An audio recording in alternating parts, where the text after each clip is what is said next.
Hey everybody, welcome to another episode of Outer Sounds. We are here with Oren Ambarchi of Black Truffle label, and we are talking about Alvin Curran's Fiori Chiari, Fiori Oscuri, light flowers, dark flowers, that was just reissued on Black Truffle, and that's our October selection for Outer Sounds. So we're excited to have Oren with us. How you doing, man? Good, good. Yeah. Thank you. Good to be here. Thanks for Yeah. having me. Thanks for joining us. You're in Berlin now?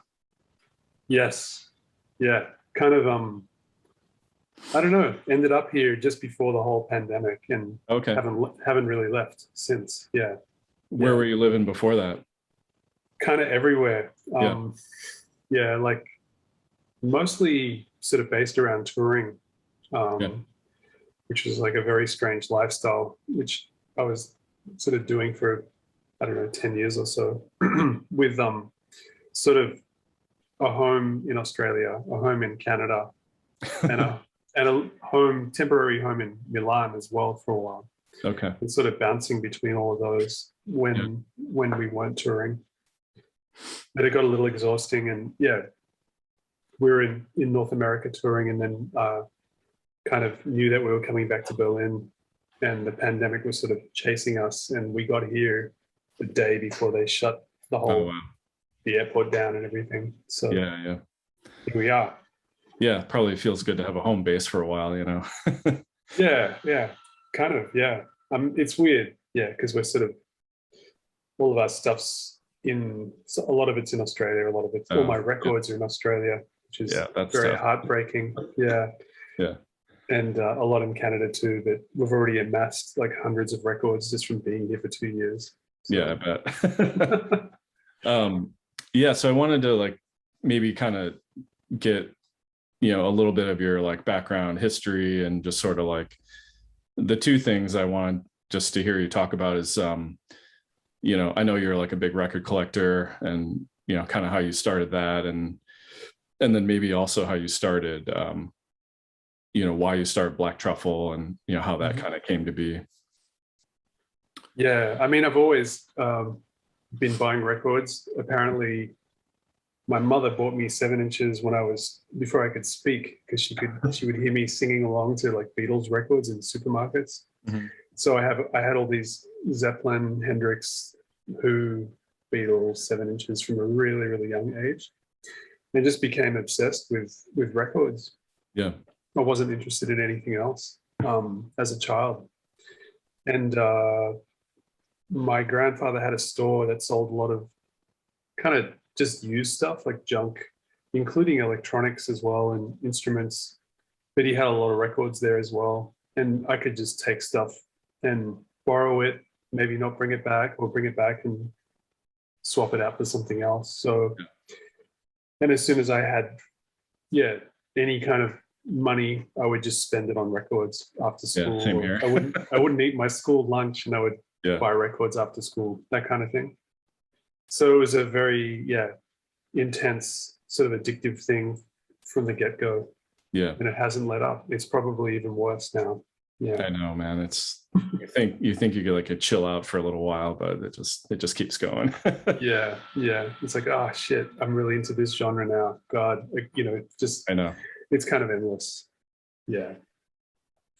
So yeah, and the label started initially just because I was kind of frustrated with, you release something on a label and you get 20 copies or 30 copies. Right. And I was kind of touring a lot and I didn't have anything to sell at gigs. That was one thing. And also just the frustration of things going out of print that Yeah. you kind of worked really hard at. And Right. they're kind of gone. So a friend of mine, Lucas Abella, I he think I had met this, Lucas when I was in Australia. Yeah. yeah, notorious Lucas Abella. Uh-huh. He kind of had this weird deal with this pressing plant that was pressing CDs quite cheaply. So I had this. I thought, okay, there's two old things of mine. I'll just put them out on CD and take them on tour. And I did. I pressed them, and then Forced Exposure heard about it, and they Oh yeah. they kind of bought almost the entirety of both pressings. So it's like, oh, okay. So I still had nothing to sell on tour, but all of a sudden there was sort of this interest, but I really didn't take it seriously. It wasn't a label at all. It was just my own stuff. Right. And then, yeah, then the first two things were solo things, and then the third thing was this thing Afternoon Tea that I did in 2000 with Christian Fennes, Peter Rayberg, Keith Rowe, and Pimon. Yeah. We made that in Sydney, and that was also out of print. And I spoke to all of them about, would you guys be cool if I reissued it? And it was all kind of happening. Yeah. And I was in Cologne playing a show, and this guy who used to work for Mill Plateau, and he had something to do with the original Afternoon Tea release. Mm-hmm. He was at the gig, and he was quite tipsy after the gig, and I was as well. And he worked for Compact Distribution in Cologne. Okay. Yeah. And he's like, I remember that album Afternoon Tea, blah, blah, blah. It was cool. And I was like, oh yeah, actually I'm planning to reissue it on my label. I felt even weird saying that word because it wasn't really that serious. And he was like, tell me about what's the deal. And within like 15 minutes, we'd signed this sort of weird contract on a napkin. And he told me that, how about Compact manufacture and distribute your label from now on? So that happened. They did the Afternoon Tea CD. And then we did a thing with Keiji Haino and Jim O'Rourke, a CD, the first gig that we did together. Yeah. And then there was another gig, and Stephen O'Malley was doing the design, and he sort of said to me, why don't you ask Compact if they'll do it on vinyl, you know? And it didn't even enter my mind that was a possibility. Yeah, yeah. And I asked them, and they're like, yeah, of course. And I said, oh, can we do it as a double LP? And they're like, yeah. Yeah, sure. and then Stephen did the design, and he goes, oh, I've done a gatefold. And I was like, oh, you know, that could be pushing it. And I said, oh, can we do it as a gatefold? And they said, yeah, no problem. And then Stephen did like printed inner sleeves as well. And I was like, there's really no way they're not going to do this. And they agreed to that as well. Yeah. So that was the first vinyl release, and it kind of went from there. Initially, was that the Grapes from the Estate reissue, or is that something else? That was a Haino, the second Haino trio with Jim and me. Okay, yeah. And then everything was kind of related to my own work, but then it was sort of rolling, and I kind of thought, oh, there's stuff that I really love that's out of print or from people I really admire, and like the first AMM record, and so I got a little more cocky each time, and it kind of just kind of grew, into a label. Yeah. And that was all, you were still doing production and distribution through Compact, or has that changed at this point? It's still with them, actually. No, that's great. Yeah. I'm like the weird label that, like that's just totally doesn't fit in with anything they do, but it's kind of fun that way.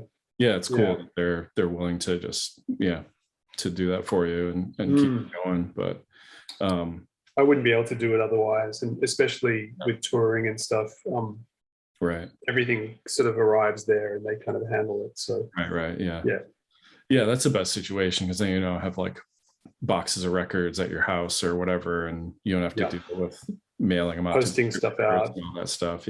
Which I did in the beginning, but once you start dealing with vinyl, it's like it's insane. It's insane. I was going to say, it seemed like maybe the first 5 years of your label, it was mostly projects that you were involved in or your solo work. But then I was looking at the catalog, and around 2015 or 2016, it seemed like you started to like expand and start to do some reissues and some releases by other people. I know you did you did a reissue of Alvin Curran's Natural History in 2016. How did you come about doing that, and when did you meet Alvin and start working with him? I'm trying to remember when I met him. Of course, I've been a huge admirer. His first 4 solo records especially were really, really influential for me, and I'm sure many other people. And I met him, he came to a solo gig I did in Rome, probably at least 10 years ago. Okay. And he was really into it, and he's so, I don't know if you've ever met him. He's amazing, incredible energy, enthusiasm, and we just really got along and stayed in touch. And I remembered the natural history cassette, like it was just something that not many people knew about. And I just spoke to him about it later, a few years later. And I was like, hey, you know, would you be up for putting this out as an LP? And he's like, LP? Who's going to buy an LP? You know? Yeah, right. And of course, it sold out like immediately. And that was the beginning of working with him on releases. We've also played together, and so we've just become friends. Yeah, he's awesome. That's cool. Yeah, that's awesome. Yeah. And I always loved the early ones that I just didn't think it was even a possibility to reissue them. Right. And he's kind of a little bit messy with his back catalog, and a lot of things come out without him even knowing about it. Something came out recently, The Works. Yeah, I was supposed to do Fiore Chiari and The Works at the same time, and it was all happening. Yeah. Right. And then I got the Works, and it's on like some weird label, Our Swimmer or something like that, and I was like, this seems a little like exactly. Yeah, exactly. And I almost sort of pressed the button to put The Works in production, and then I happened to be looking at a Force Exposure upcoming releases thing, and I saw it there and just freaked out, you know, and called him, and he had no idea about it. Yeah, he had no idea.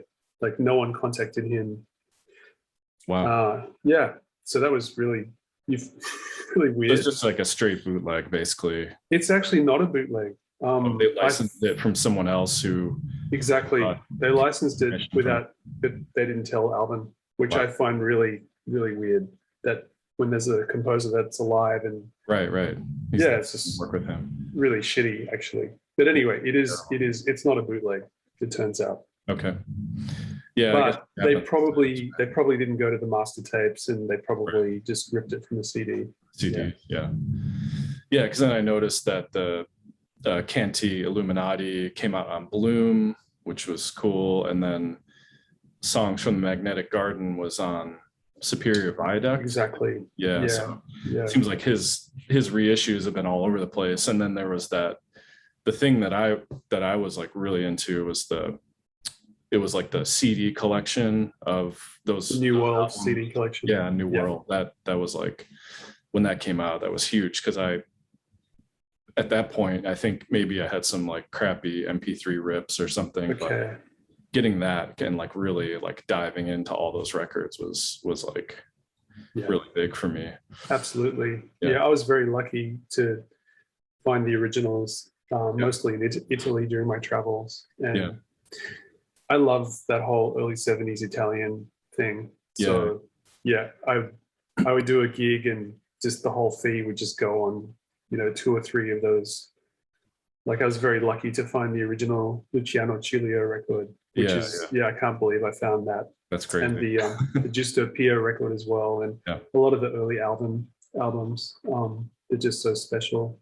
I wanted to ask you, so he, you know, I know Alvin was living in Italy for a long time, right? So was he involved with, like, you know, Battiato and all these like Italian? He's still living there now. He got there in 1965, and he's still living in Rome. Yeah. Was he involved with like that scene? I don't know. Kind of doing stuff on his own. I don't know if he was. I wouldn't be surprised if he was. He ran that label Ananda, which released Fiore Chiari, which was Chelsea and him. Oh, wow. Ran that label. Yeah, which is amazing. There was only a few. I thought he was like a mysterious character. He was, but I've asked Alvin stories about him, and Charlemagne Palestine's told me stories about him as well. And very close to where Alvin lives, super close to the Colosseum, there's like a Chelsea room that you can go and visit. Which I haven't had the chance to do. But Alvin like that record was recorded at RCA Studios in Rome, which is where all the Morricone stuff, and Right. I'm sure there was crossover. Like there was an Alvin 7-inch that came out in Italy on a major label, and it was Oh, like wow. a soundtrack related thing that he did. I'm sure there was a lot of crossover. Yeah. Yeah, yeah. Yeah, it's just interesting that he didn't necessarily like pop up on any of their records and vice versa. But I guess his Mm. solo music was probably, he was just creating it all himself, like in with all the different, field recordings and synths and instruments and stuff like that. Yep. I mean, you can really hear it seems to me like there is, I don't know if I'm being romantic, but it seems like there is a connection Yeah, I hear with that too. Battiato and all the early 70s Italian stuff and what Right. Alvin was doing for sure. Yeah. Yeah, I hear that too, for sure. Mm. I know he like got, his start with like MEV, and how do you think that sort of like MEV was like more, I don't know, improvised electronic music. How do you think that sort of shaped his approach to making records and composing in general? Yeah. For me, it seems like the kind of like fluidity and freedom from the MEV records carries over into his solo work, because there's a lot of like, I don't know, there's a lot of surprises, things take unique turns into different places, and that's what makes his solo stuff so interesting. Absolutely. Yeah, and I think the MEV era, like those artists were juxtaposing things Mhm. that were kind of from different worlds or Right, disparate elements, and just seeing the results of these things sort of coexisting and just creating a really unique sound world. It's right. kind of amazing when you listen to the pacing of Fiore Chiari, how much music that's made today, experimental music, I guess, electroacoustic music, how so many people work that way now, Yeah. with these sort of long pieces that sort of flow into other episodes. Mhm. And I wonder, yeah, it's almost like he was like one of the first composers doing that in a way. Yeah, I mean, even if you listen to like more traditional like electroacoustic music, like the GRN stuff, it Yeah, it has a very different flow absolutely. and sonic material and all that stuff. So Yeah, these, especially this record, is very like evocative and almost narrative. It's like absolutely. takes you on this really amazing journey. Mm-hmm. And he had a background playing all kinds of music, including jazz. Yeah, And a lot of the MEV, they worked with Steve Lacy, and there's a lot of that kind of improvisation uh, yeah, thing, which is very different to the GRM world. yeah, for Yeah. sure.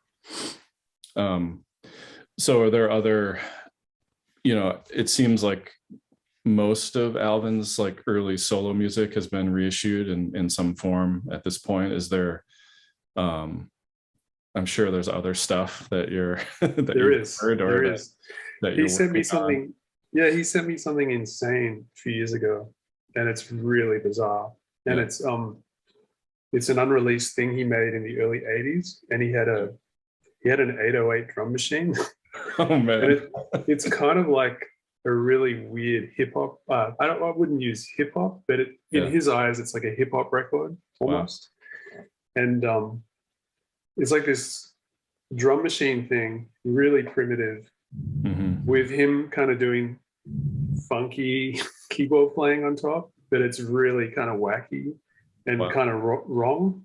And do you know Jacques Beccart? Um, Yeah, I've heard like, is it there a record on Lovely? yeah, Right. there's a record on Lovely and on that Belgian label Igloo as well, Yeah. which is really fantastic. And there's this guy Jacques Beccart and another person having this conversation over this sort of hip hop beat with funky keyboard thing, Yeah. and they're having this conversation about art, Uh-huh. but it's going into an EMS synthy, Uh-huh. so all the words are just being garbled, and Yeah. And it kind of does that for about 22 minutes, and it's really kind of relentless and Yeah. kind of bizarre. Yeah. In a really infectious way. Yeah. Yeah. But I Yeah. could imagine a lot of people not getting into it. Yeah. Yeah. Well, you never know until you put it out there. So he has an idea to have that on one side of an LP, and then all these other pieces on the B side that are related to rhythm, stuff to do with rhythm that he's done, and it's really great. It's finished, so Cool. I have to keep pestering him to send me the artwork The final. because he just disappears. But yeah, there's an idea to do another records next year.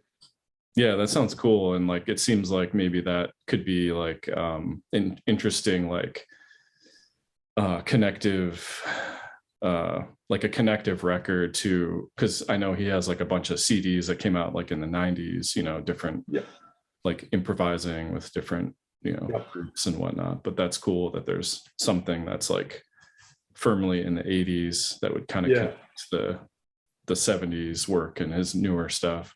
For sure. I remember we played a duo. I had this Cafe Otto in London did this sort of birthday celebration when I turned 50, and it was like 10 years of Black Truffle, so it was like this festival. And I was doing it. I had a duo with Alvin. It was the first time we played together. Yeah. And he showed up at the sound check with his keyboard. He had this sampler. Then he said to me, he was super excited. He said, all my samples are from your records. Oh wow. I kind of went on. I was like, oh my God. I was like, oh, I didn't want to be an asshole, but I was like, oh God, that sounds so terrible. Like, Jesus Christ. But he's remixing your music live or something, Yeah. And all my friends were just like kind of just smirking, Yeah. And I just thought it was going to be a disaster, this show, but it was actually really, really fun in the That's end. awesome. Yeah. he's kind of amazing. Yeah, that's incredible. Well, that's exciting. I'm glad to hear that there's some more work of his that we can hear. It's always like super interesting to hear. What else are you working on with Black Truffle? Like, outside? Yeah. Well, actually, today I was about to announce a David Berman album that I'm putting out. Okay. You announced a different one, right? That. There was the She's More Wild record that came out, which was like that kind of bizarre pop. Yeah, pop that record. was a cool one. Yeah. Is there another Berman that came out recently? That wasn't on Black Truffle though. Maybe it was on something else. Not sure. Yeah. This one's called Viewfinder, Hide and Seek. And it's this first side is David Berman from the late 80s working with Werner Durand on soprano sax. Oh, nice. And it kind of sounds like an amazing weather report or something. Yeah. I don't know. I can hear that. That's what it sounds like to me. And then the next two pieces are recordings from the 90s that he made with John Gibson on soprano sax. Nice. So, and then the B side is a new piece that he made last year in collaboration with Werner Durand. Yeah. So it's a kind of like, none of it's come out before, but it's really quite varied. And again, I love David Berman. He's great. He's the best. And like, I just feel like, he's kind of underdocumented, Absolutely. But obviously a lot of his pieces are like written for, live performance, interactive performance, but anything of his that comes out, I'm so there. I agree. I think he's always kind of the guy in the background, and he doesn't really, he's very, very mild mannered and very meek. And and I'm like, man, your stuff's so good. Come on, let's, I know. let's get some stuff out there. So I'm really happy that this is happening. So that's the next release on the label. But there's loads of stuff coming up. Yeah, you probably always have different things like in various stages, right? Yeah. And a lot of it is delayed because of the vinyl, right? The insane vinyl delay. Right. Like I would have had another 4 releases this year. But the Berman, the Berman is the second last one, and the last one is from my Otto Cafe Otto thing, like a live version of Hubris that we did Oh, with okay. this huge ensemble, which is almost like a Black Truffle big band in a way. Yeah. Yeah. And that'll be the last release of this year. Yeah. Okay, cool.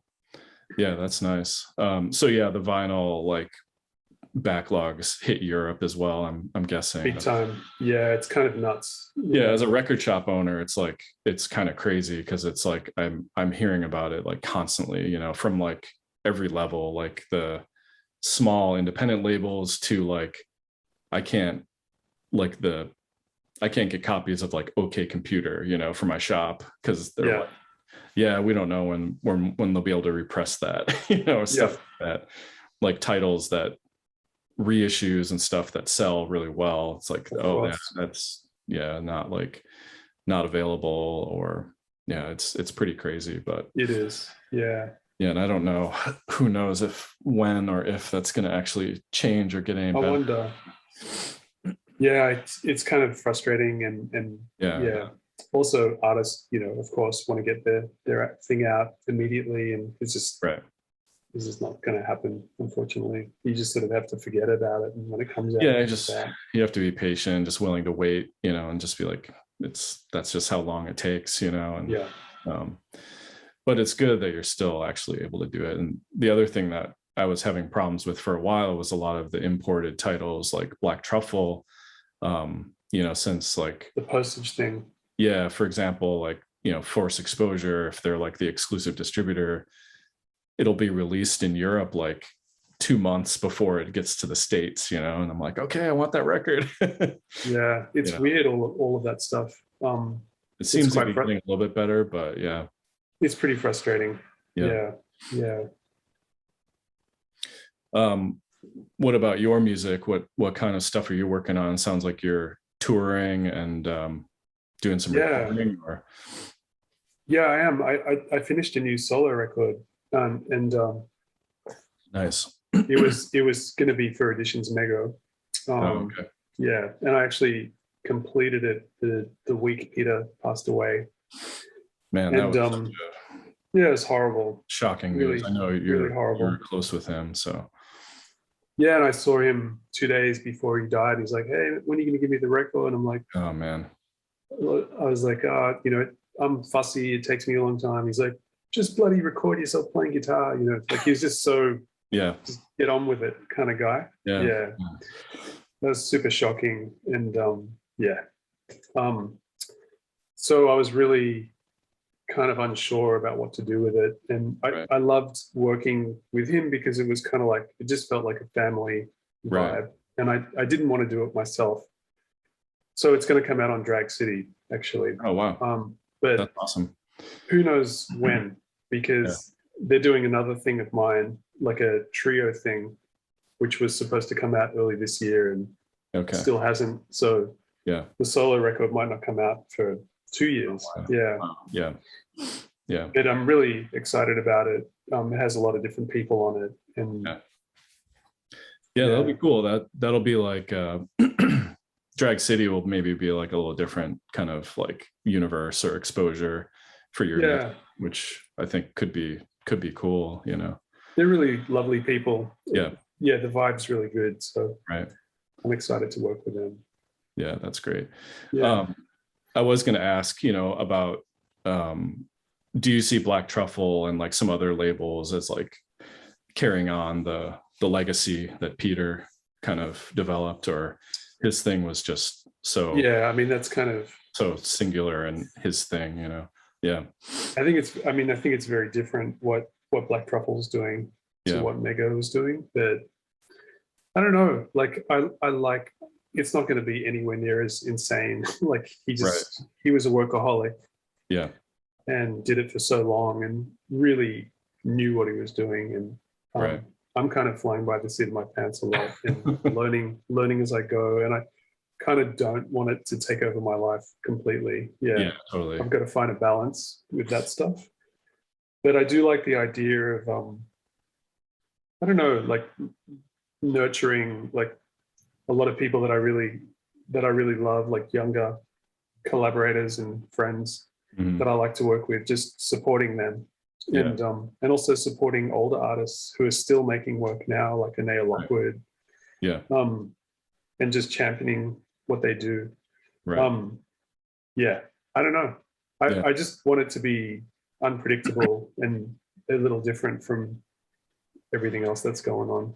Yeah. Yeah, that's great. I mean, it's good that you're like kind of, got in a lot of different directions. I was really happy to hear that, Shelter Press is going to continue the like Recollections ERM series, because that's just fantastic. That's been one of the most like monumental like reissue campaigns that I think I've ever like seen. It's just like that music. It's done so well. Is incredible, it's really, and it's solid. Yeah, such a great series. So I was happy to hear that that some of that stuff's going to carry on. But for sure. Yeah, there was a lot of talk. A lot of the artists on Mega were like, has to keep going. Yeah, but it's kind of like it was Peter's baby. How can it keep going? Without him. So yeah, it doesn't make sense to it doesn't keep that label going, but some of the other side things maybe. For sure. Cool. So yeah, what's up next for you? You said touring and hitting the road. I'm playing a duo with Chris Cole this weekend in Brussels. Okay, cool. And then I'm playing at Unsound in Krakow. And next week in Berlin, Jan Werner from Mouse on Mars has put on this sort of big 3 or 4 day festival.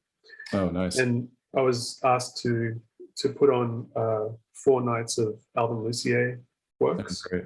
Yeah. So there's a bunch of Lucier pieces that we're doing, and we're also playing an Anea Lockwood piece. A bunch of us. Mm-hmm. It's a really nice festival. Yeah. Yeah. That's next weekend. And then November. Yeah, lots of some solo shows. Ensemble things and improv things and lots of gigs. Yeah, that sounds great, man. It sounds like maybe you guys are a little bit ahead of us here. Like there's not really much happening yet, but it feels like it's just starting to kick up a little bit. But there's loads of Americans here actually just touring because coming over. I know. Yeah, I've seen a lot of people saying that. Oh, I'm heading over to Europe, and yeah. I played a festival in May, and it was almost still a lockdown. I don't understand how it happened, but like 90% or 95% of the artists were all American. It was amazing. Wow, that's cool. I just want to get out of there, I guess. Yeah. Cool. Well, I think that'll do it for us today, man. Cool. I appreciate you talking to me. It's absolutely great to see you and chat for a little bit. Likewise. Yeah. Thank you. Yeah, thanks. Take care, and I'll talk to you soon, man. Yeah. All right. Take care. Bye-bye. Bye-bye.